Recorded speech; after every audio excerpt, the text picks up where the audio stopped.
Yung makina nito is a 1.5 liter. Ayan, 4 cylinders, 16 valves. That produces 113 horsepower. At ang transmission po nito ay intelligent variable transmission.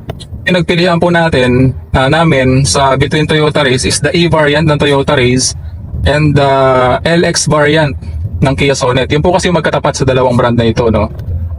Ang Toyota Raize po kasi na E variant is a 1.2 liter, 3 cylinders. So lamang ng 1 cylinder si Kia Sonet.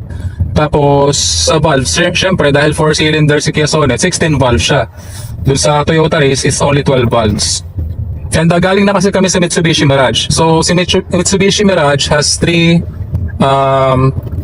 cylinders din. And na-experience na namin yung power niya, yung capabilities ng 3 cylinder. And syempre of course, alam namin na ma-vibrate ang 3 cylinders. So we wanted an upgrade. So might as well 4 cylinders na, di ba? And 1.5 liter pa. Raize kasi, it is paired with a CVT. Compared to a Sonet that is an IVT na, intelligent variable transmission. And bukod pa doon, 5 years yung warranty ni Kia Sonet whichever comes first, no, or 160,000 kilometers compared to a Raize that is 3 years only.